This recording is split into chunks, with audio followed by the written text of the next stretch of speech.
particularly on their home court. And Philly, after that 7-5 start now, quietly 12-2 since then.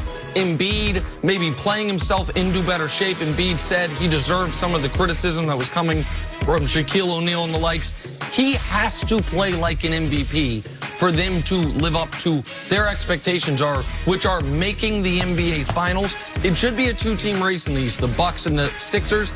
The Bucks have clearly separated themselves. Sixers stuck around Miami and Toronto and Boston. That's a great win for them yesterday. No, it's a great win for them. And here's the thing, a lot of losing winning to Philadelphia, being able to get Joel Embiid and Ben Simmons. Now you have to be able to make it worth their while.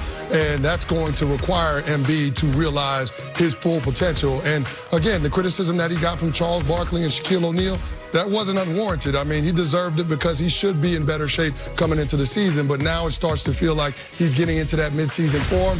And if he does, look out, because he is one of the best big men in the NBA. Embiid likes playing the Celtics when Al Horford's not guarding no him. doubt about it. On to the NFL now. The Cowboys are trying everything to break out of their funk. Head coach Jason Garrett reportedly showed the team a highlight reel of their good play last season as motivation. Kenny, you were a player. You spent time in the locker room. Does something like this work?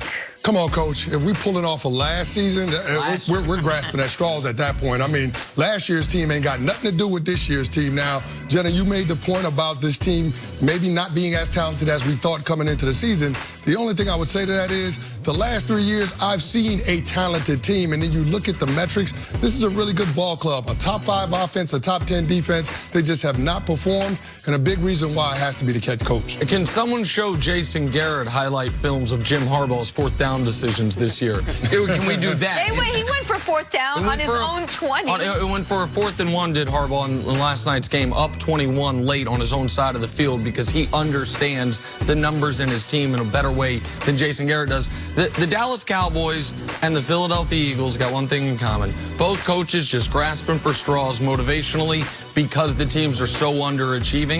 I don't think people overstated the talent on the roster. I agree with you. The team has just not lived up to it, and that ultimately, of course, falls on coaching. All right, let's get back to last night's game. Thursday Night Football. Ravens beating the Jets. Along the way, Lamar Jackson breaking Michael Vick's single-season rushing record for a quarterback. He also showed off his arm, throwing 5 touchdown passes, giving him 33 on the year. That ties Vinny Testaverde's team record.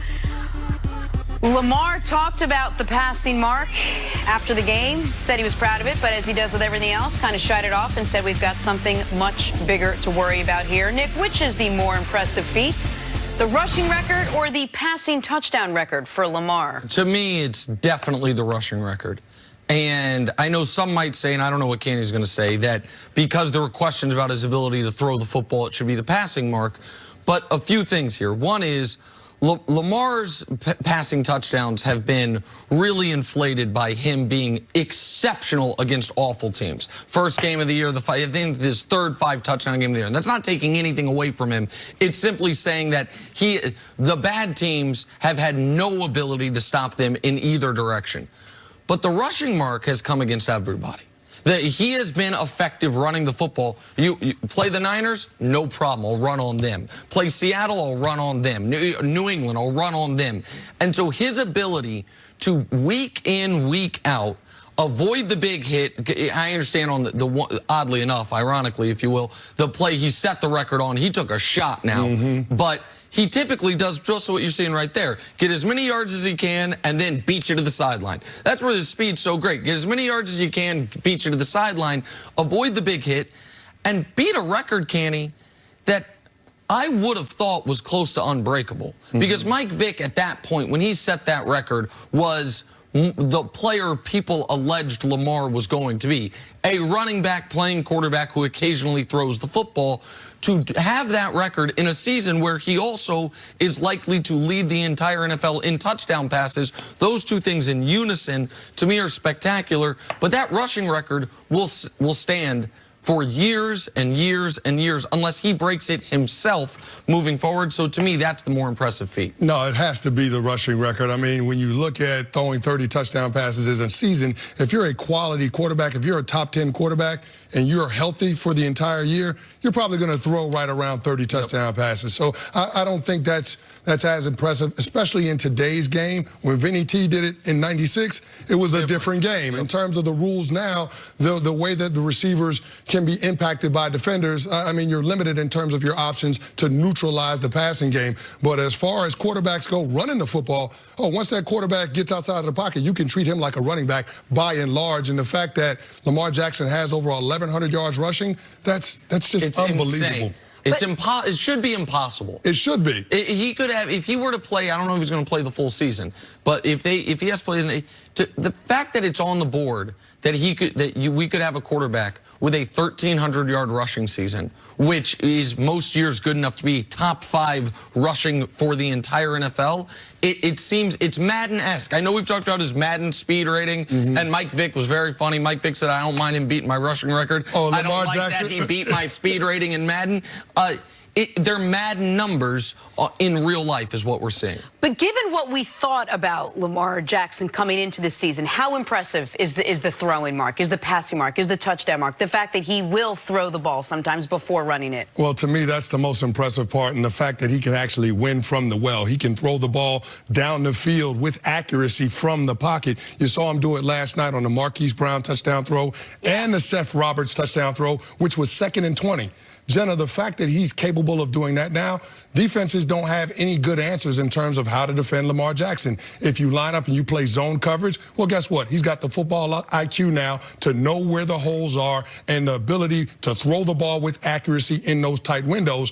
And if you're in man coverage, well, now you have another issue because you have defenders running with their backs turned. If he takes off, guess what? It's going to be an explosive play in the run game. So, I mean, there are no good ways to defend a quarterback with the athletic ability that Lamar Jackson has, coupled with the football IQ. And now you've seen him clean up some of the issues that he's had with his delivery, his footwork within the pocket. I mean, he's the most dangerous threat that we have at the quarterback position right now. It's impressive. I don't find it that surprising. I thought the narrative at the end of last season was far too colored by the playoff game. He was awful for 3 quarters in the playoff game, no denying it. But during the season, Warren Sharp, who's one of the smartest football people out there, did a great job breaking it down. His numbers compared favorably to rookie quarterbacks historically, just passing, remove the running. I watched him at Louisville. That is a pro-style offense from Bobby Petrino. Let's pretend he never ran the football. So take away over his final 2 years, his 3,000 yards rushing and his 39 rushing touchdowns. The year he won the Heisman, he threw for 3,500 yards and 30 touchdowns. Threw for him. He followed that up by throwing for 3,600 yards and 27 touchdowns. His completion percentage was like 2% lower than you would have liked it to be, given the number of drops and the quality of receivers. He needed to clean up the accuracy a bit. And by the way, he still needs to clean up the accuracy a bit. But I thought the narrative coming in that this guy is just an athlete has always been wrong.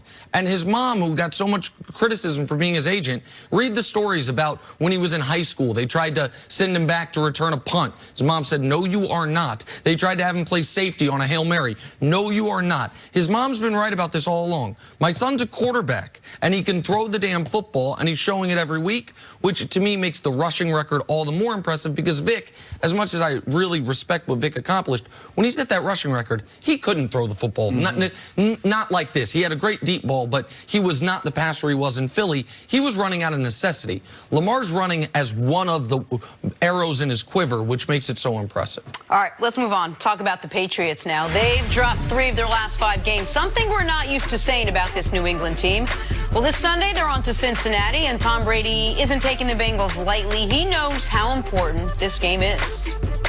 I know it hasn't all been perfect, but we're in a decent position. We're at 10-3, and we have the biggest game of the year coming up this coming week. So every year has its adversity, its challenges, and this year we've had our fair share. But that's what makes you tougher. That's what makes you more mentally tough, certainly. Kenny, I know they're playing the Bengals. I know the Bengals have one win. But do the Patriots need to go out there and absolutely dominate this Cincinnati team for you to feel good about them moving forward? Well, Jenna, even if they dominate this Bengals team, I'm not going to feel like the Patriots have figured out all of their problems. I'm not going to feel like that offense is finally turning the corner. The Bengals are statistically one of the worst defenses in the National Football League, but in the last 4 games, they've played a lot better. They haven't allowed an opponent to score over 20 points.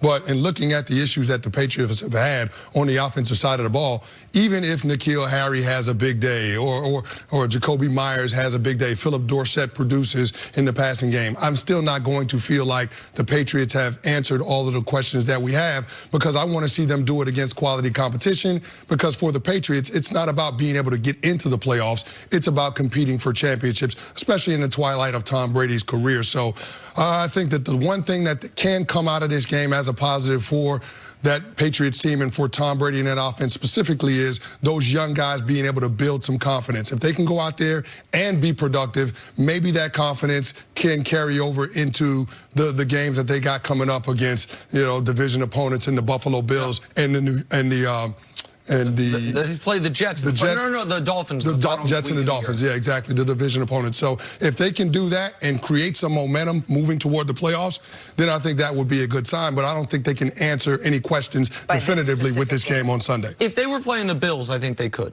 Because the Bills have been proven to be a good team, and the Bills gave them trouble the first time they played. But because they're playing the worst team in football, unfortunately for the Patriots, this is a game where the only headlines that can come out are bad.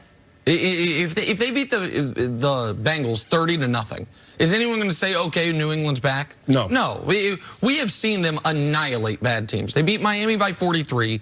They beat the Jets by 16 and 33. They beat Washington by 26. They beat the Giants by 21. Like, we know that this defense alone can force awful teams into where the defense will outscore the opposing team's offense by itself, and then the offense can lean on you and make the margin